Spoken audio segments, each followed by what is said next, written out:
Olá pessoal, hoje nós vamos resolver uma bateria de questões da Banca Fadesp e analisar como essas questões elas podem ser cobradas na sua prova para que você acerte o maior número de questões, economize tempo e entenda como o examinador ele pode cobrar na sua prova de agente de saúde. Então, sem mais enrolação, indo direto ao ponto, vamos para as questões. Questão da Prefeitura de Igarapé-Açu, uma questão recente de 2022, diz o seguinte: a Lei Orgânica da Saúde estabelece sobre as condições para a promoção, proteção e recuperação da saúde, a organização e o funcionamento dos serviços correspondentes e da outras providências. De acordo com esta lei, está incluída no campo de atuação do Sistema Único de Saúde, SUS, a execução de ações como, e aqui nós temos as alternativas. Atenção para a Banca Fadesp, ela sempre coloca 4 alternativas de A a D, então você já tem ali uma alternativa a menos para se preocupar. No entanto, ela costuma ali misturar alguns conceitos para tentar confundir o candidato. A gente vai analisar uma por uma aqui. Letra A, vigilância sanitária e vigilância de tráfego marítimo. Olha, mesmo que você não tivesse muita habilidade com a lei, não tivesse muito conhecimento da lei, você já saberia que tráfego marítimo não é competência, pelo menos aqui em relação ao SUS, a atividade do ACS. O ACS ele não tem relação com nenhum tipo de vigilância marítima. Então você, só de olhar aqui, já descartaria essa aqui. Mas vamos comentar as outras alternativas. B, vigilância epidemiológica e saúde do trabalhador. C, vigilância ambiental e educação no trânsito. D, vigilância de produtos agrícolas e tráfego de armas. Então aqui nós temos algumas opções que claramente não correspondem a nenhuma atividade do ACS, a nenhum tipo de ação que o ACS desenvolve, né, e que está relacionado. Por que eu estou falando isso para vocês?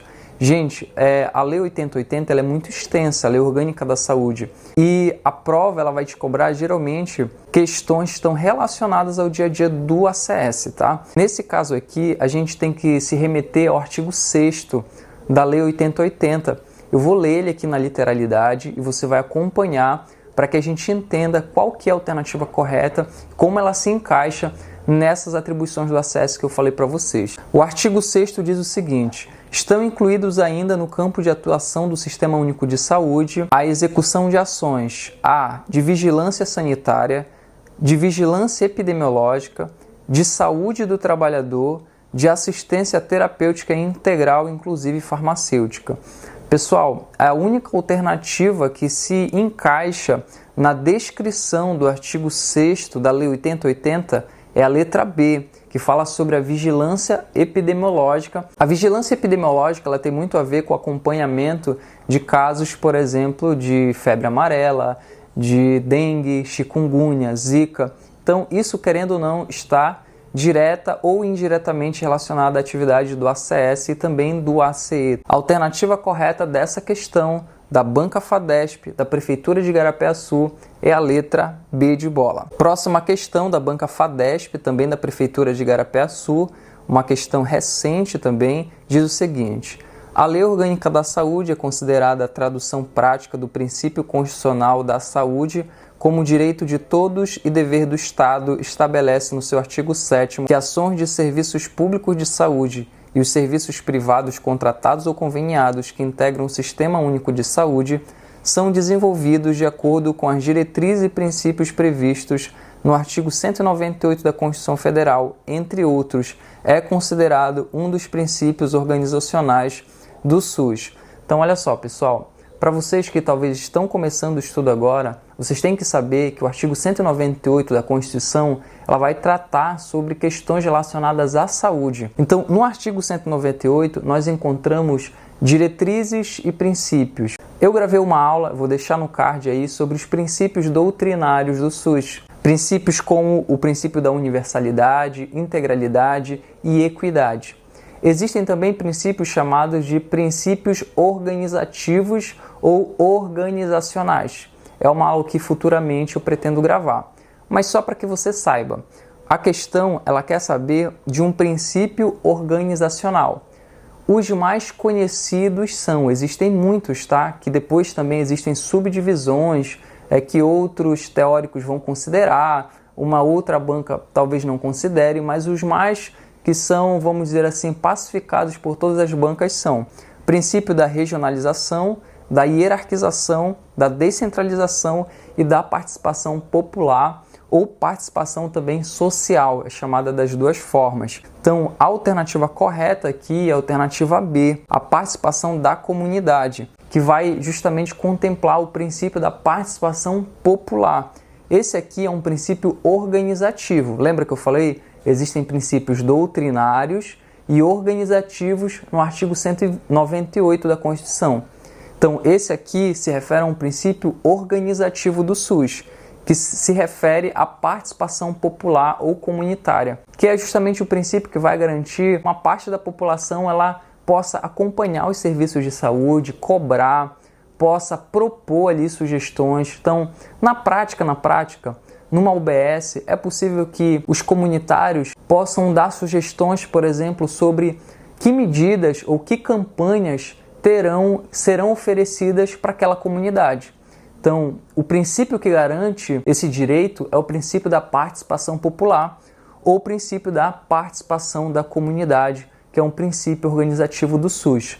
Logo, o gabarito dessa questão é a letra B. Próxima questão da Prefeitura de Altamira, uma questão de 2021 da banca FADESP, diz o seguinte: para o cumprimento da tarefa de promover e proteger a saúde, o SUS precisa se organizar conforme alguns princípios previstos no artigo 198 da Constituição Federal de 1988 e na Lei 8.080. Destaca-se como princípio organizativo A, e aqui nós temos uma lista de alternativas: universalidade, integralidade, equidade e descentralização. Pessoal, eu vou dar um macete aqui para vocês que é utilizado por alguns alunos para resolver provas que cobram assuntos de princípios do SUS da Lei 8080. Toda vez que você fala de um princípio doutrinário do SUS, os princípios doutrinários eles terminam com AD. Então, universalidade, integralidade e equidade são princípios doutrinários. Princípios organizativos, professor, termina com o quê? Termina com ação. Então, nós temos a regionalização, hierarquização, descentralização e participação popular. É só uma dica para que você lembre na hora da prova, tá bom? Mas isso aqui, tente entender esses conceitos, que é muito melhor para que você realmente aprenda o conteúdo. Então, o único princípio organizativo dessas alternativas é o princípio que termina com ação, ou seja, descentralização. Pessoal, como eu disse, eu vou gravar um outro vídeo explicando cada princípio desse, mas aqui no canal já existe um vídeo explicando os princípios doutrinários do SUS. Eu vou deixar aí no card, caso você ainda não tenha assistido, corre e assiste que vale muito a pena. Próxima questão da banca FADESP, também da Prefeitura de Altamira, diz o seguinte: a organização do SUS permite estabelecer os níveis de complexidade do atendimento de acordo com os níveis de atenção à saúde, o que proporciona maior qualidade no atendimento da população, sendo possível identificar as ações e serviços de forma clara e continuada. O nível de atenção considerado na média complexidade, que compreende serviços especializados de apoio, diagnóstico e terapêutico e atendimento de urgência e emergência, é chamado de... Para que você lembre qual é a alternativa correta aqui, você tem que saber que existem 3 níveis de atenção: o nível primário, secundário e terciário. Professor, eu já sei isso, mas aqui existe um pulo do gato. Algumas questões mais complexas vão cobrar de você a resolutividade de cada nível de atenção. Você tem que saber que o nível primário, que corresponde, por exemplo, às UBSs, eles resolvem 80% dos problemas da saúde da população. Isso porque a maioria das pessoas elas procuram o atendimento básico quando tem algum tipo de problema de saúde. E o atendimento secundário, no nível secundário, intermediário, que é o gabarito da questão, ele vai atender ali o 15% dos problemas da população. Eles são representados por exemplo, as UPAs, que atendem ali serviços de urgência, emergência, né? Oferecem esse tipo de serviço mais especializado, se você quer fazer ali algum tipo de tomografia, raio-x, né? Alguma coisa nesse sentido, você já tem um serviço mais especializado nesse segundo nível de atenção. Existe o nível de atenção de alta complexidade, que é o mais alto, que são representados justamente por hospitais de grande porte.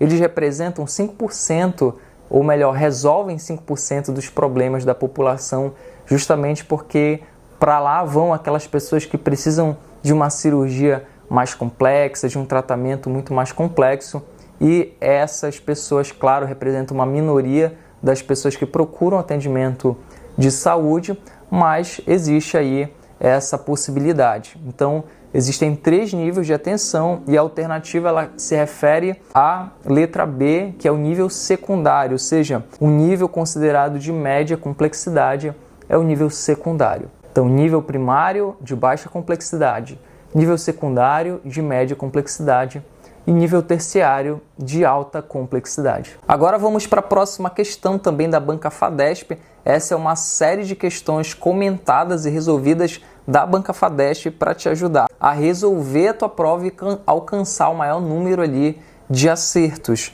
Olha só o que diz a questão. Uma senhora de 46 anos apresentando náuseas, dores no estômago e febre procurou a urgência de uma unidade de saúde do bairro. Contudo, não havia médico para o atendimento e só após percorrer 2 outras unidades foi atendida pelo médico de plantão, que prescreveu imediatamente medicação para dor e febre em forma de injeção para que o efeito fosse mais rápido. Mas como tais medicamentos estavam em falta naquela unidade, o médico resolveu prescrever os mesmos medicamentos em forma de comprimido para que a paciente tomasse em casa. Nessa situação, não foi atendido o princípio do SUS referente ao...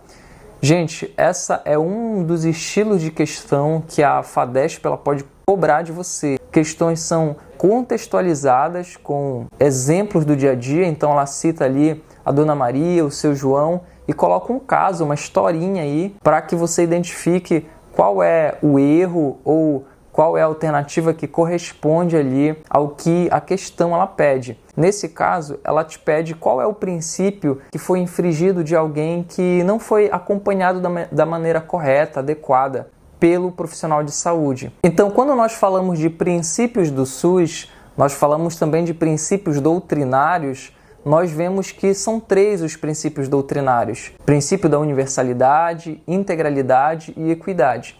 Você que já assistiu o vídeo dessa aula que eu gravei vai saber qual é o princípio correto. Mas caso você não tenha assistido, eu vou tentar explicar um pouco qual que é o princípio da integralidade.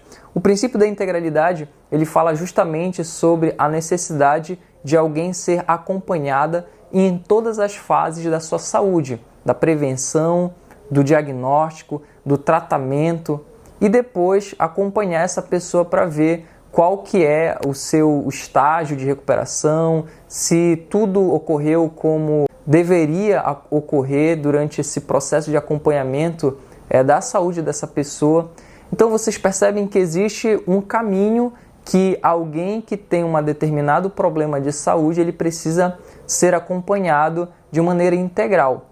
Esse princípio ele também corresponde à integralidade no sentido de que uma pessoa ela tem que ser acompanhada não só pelo clínico, por exemplo, mas por um nutricionista, porque a saúde ela está relacionada também com a alimentação, com o psicólogo, ou seja, por todos os profissionais de maneira integral. Então tem 2 vertentes aí: integralidade no sentido de que ela tem que ser acompanhada em todas as fases da sua saúde e também integralidade no sentido de que ela tem que ser acompanhada por toda a equipe de saúde. Nesse caso, o médico em questão ele deu o medicamento e disse para ela: vai para tua casa, te cuida, te vira, vê se tu melhora lá e, entre aspas, não me enche mais o saco.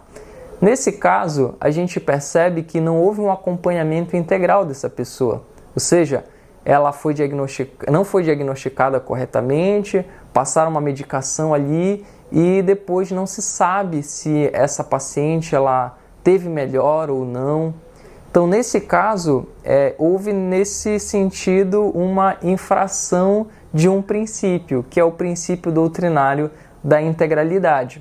Por Por isso, o gabarito dessa questão é justamente a letra C, que fala sobre a integralidade de assistência. Então, o gabarito da nossa questão, ou seja, o princípio que foi infringido, o princípio ali que não foi atendido, é o princípio da integralidade. Próxima questão da Prefeitura de Canaã dos Carajás. Olha só o que diz essa questão, muito legal. De acordo com o artigo 3º da Lei 11.350, de 2006, o agente comunitário de saúde tem como atribuição ao cargo ao exercício de atividades a. O registro para fins exclusivos de controle e planejamento das ações de saúde, de nascimentos e óbitos, excluindo o registro de doenças e outros agravos à saúde. Pessoal, fique muito atento a essas palavras excluindo, tá? Todo, sempre. Palavras que soam, que fazem com que a questão ela fique estranha, tá bom? A gente vai encontrar outros exemplos aqui, eu vou comentar com vocês. Letra B. O estímulo à participação da comunidade nas políticas públicas voltadas para a área da saúde e da educação. C. A realização de visitas domiciliares periódicas para monitoramento de situações de risco à família e o tratamento de doenças crônicas. D. A utilização de instrumentos para diagnóstico demográfico e sociocultural da comunidade. Pessoal, quando a gente olha para o artigo 3º da Lei 11.350, a questão ela está pedindo, ela está querendo de você que você saiba quais são as atividades típicas do ACS. E aí não tem para onde correr. Você precisa gravar de alguma forma e decorar quais são as atividades típicas do ACS. Para quem me acompanha há muito tempo, já sabe que quando eu falo de Lei 11.350, eu destaco dois tópicos importantes. As atribuições do ACS, você tem que saber de cor e salteado, e também as atribuições compartilhadas entre a ACS e a ACE, que também chove em prova. Então vamos ver qual é a alternativa correta. Aqui no mapa mental que eu trouxe para ilustrar o que a questão ela pede, você percebe que uma das atribuições, ou melhor, uma das atividades típicas do ACS é realmente a utilização de instrumentos para diagnóstico demográfico e sociocultural. Pessoal, isso aqui é literalidade da lei, não tem como fugir. É isso e acabou, não tem o que recorrer. Então, se você não conhece o normativo, você tem muita chance de errar essa questão e não ter como recorrer, entende? Então é preciso que vocês deem não só uma lida rápida, superficial por essas atribuições, mas repita várias vezes, igual como a gente fazia ali a caligrafia e repetir as palavras inúmeras vezes. Escreva essas atribuições, leia várias vezes, explique para alguém, de forma que você consiga memorizar todas elas. Por isso, o gabarito dessa questão da Prefeitura de Canaã dos Carajás é a letra D, a utilização de instrumentos para diagnóstico demográfico e sociocultural da comunidade. Vamos para a próxima questão.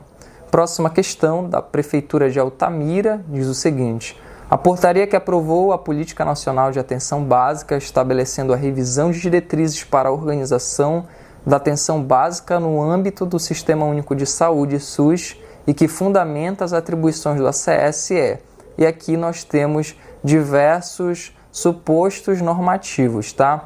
Mas quem estuda comigo há algum tempo, já sabe que a portaria que fala, que instaura, que institui a Política Nacional de Atenção Básica é a Portaria 2436 de 2017, gabarito letra A. Próxima questão da Prefeitura de Altamira ainda, continuando essa série de questões da banca FADESP, diz o seguinte: o cadastro do cidadão da atenção primária compõe uma das ações realizadas pelas equipes de saúde da família. Por meio desse cadastro, pode-se obter o reconhecimento da população próxima à unidade de saúde da família, subsidiando o planejamento das atividades na oferta de serviços e o acompanhamento dos indivíduos. Quanto ao registro das fichas de cadastro, no caso de 2 ou mais ACS realizarem visitas domiciliares juntos, a conduta correta será a seguinte. Então, olha só, pessoal, caso vocês ainda não saibam, é possível realizar visitas conjuntas. E nesse caso de visitas conjuntas, você tem uma ficha que deve ser preenchida a título de registro das atividades que foram feitas. se é, por exemplo, uma ficha de cadastro, se você foi para acompanhar uma gestante. Existem fichas que são direcionadas a cada tipo de visita e a cada trabalho realizado. Nesse caso, se você acompanhado por outro colega ACS, vocês não vão fazer 2 registros, porque aí daria duplicidade, vamos dizer assim, no sistema que faz justamente a gestão dessas informações. O gabarito correto, ele traz para a gente a ideia de que quando 2 ou 3 ACS, enfim, existir algum tipo de visita conjunta, é necessário, é preciso que exista apenas um registro de informações, para que não haja essa duplicidade que eu acabei de dizer. Então, o gabarito da questão é a letra A, que fala sobre o profissional responsável pela microárea faz o registro para não ter duplicidade da informação. Ou seja, cada profissional ACS ele tem a sua microárea, a sua área de visita, mas é possível que ele, com outro colega de uma outra microárea, realize visitas na sua área. Por quê, professor? Quando isso ocorre? Existem várias situações. Às vezes um perigo ali em relação à criminalidade, a algum tipo de insegurança. Enfim, existem inúmeras situações que a gente vai falar em outros vídeos, em outras aulas, focadas, voltadas justamente para esse assunto, para esse tema. Mas aqui vocês precisam saber que o gabarito dessa questão é a alternativa A, e com isso nós vamos para a próxima questão. Próxima questão, questão da Prefeitura de Baião, uma questão de 2016, mas que é muito atual. O agente comunitário de saúde é um profissional que possui contato direto com a comunidade e atua nas diversas fases da vida da criança. Nessa idade, os problemas que surgem são responsáveis por graves consequências para os indivíduos e por isso a atuação do ACS certamente contribuirá para minimizar o aparecimento desses problemas dentre as ações e orientações que poderão acontecer durante a visita domiciliar às famílias onde há crianças é correto. Tá bom, então a questão está te falando o seguinte, olha, no caso de um acompanhamento a uma criança recém-nascida, qual é a ação que o ACS ele tem que tomar, ele tem que ter em relação àquela mãe, àquela família? Então vamos analisar as alternativas. Orientar a mãe de que a criança deve evacuar a cada 3 dias no mínimo? Não, né, pessoal? Não existe nenhum tipo de previsão a esse respeito. Letra B, solicitar a caderneta da criança e verificar o esquema vacinal de vacinação, crescimento e desenvolvimento. Claro, você vai ver o peso da criança, o tamanho que essa criança tem. Então, esse acompanhamento ele é feito, sim, pelo ACS às crianças recém-nascidas. Esse acompanhamento, inclusive, é muito importante para o recebimento de ajuda do governo e de integração em programas como o Bolsa Família, por exemplo. É muito importante que esses dados, esse acompanhamento, ele seja feito para que justamente essas famílias elas integrem esses programas sociais. Por isso, o gabarito dessa questão da Prefeitura de Baião é a letra B de bola. Próxima questão da Prefeitura de Baião, ainda da banca FADESP, diz o seguinte, olha só essa questão contextualizada, pessoal. Dona Maria, de 35 anos de idade, recebeu em sua residência a visita dos profissionais de saúde que acompanhavam sua gravidez por estar impossibilitada de se dirigir a uma unidade de saúde em função de um acidente doméstico. A gestante estava preocupada com relação à quantidade de consultas necessárias para o pré-natal. A orientação que ela recebeu dos profissionais de saúde é que o Ministério da Saúde recomenda que sejam realizadas no pré-natal, no mínimo. Essa aqui geralmente é uma questão um pouco mais difícil para os homens, né, que estão se preparando para a prova, mas é recomendado que essa mãe que está nesse período gestacional, ela receba ali pelo menos, ou melhor, faça pelo menos 6 consultas nesse período do pré-natal, para que ela possa ter ali uma gestação segura e tenha ali todo o suporte necessário à sua saúde e à saúde da criança também. Então, o gabarito dessa questão é a letra C, 6 consultas. Próxima questão da banca FADESP, da Prefeitura de Baião, diz o seguinte: Dona Conceição, de 52 anos, procurou o setor de urgência e emergência da Unidade Básica de Saúde do seu bairro com febre alta, dores nas articulações, cefaleia, prurido cutâneo confirmado no caso de dengue. Dona Conceição relatou a existência de casos de dengue na casa da filha, em que passou 4 dias, mas destacou que naquele momento estava morando com outro filho e não ouviu falar em caso de dengue ali por perto. O profissional de saúde, no entanto, explicou que o período de incubação da dengue é em média de... Então vamos lá, o período de incubação da dengue, ou seja, o período entre a infecção e o início dos sintomas. Esse é o período de incubação, tá? O período em que a pessoa é infectada até o aparecimento dos primeiros sintomas. O Ministério da Saúde, ele fala que esse período ele varia entre 3 a 15 dias. No entanto, a média é que seja de 5 a 6 dias. Então, em média, as pessoas de 5 a 6 dias, elas acabam ali tendo os primeiros sintomas após a infecção pela dengue. Por isso, o gabarito dessa questão é a letra C, de 5 a 6 dias. Eu sei como é importante esse tipo de vídeo para uma reta final de prova. Se você gostou e quer continuar recebendo vídeos como esse, se inscreve aí, deixa o teu comentário de sugestões para o próximo vídeo. Eu vou deixar o link do material que eu utilizei em mapa mental aí na descrição do vídeo e também no comentário fixado. Eu desejo a você uma ótima trajetória e bons estudos.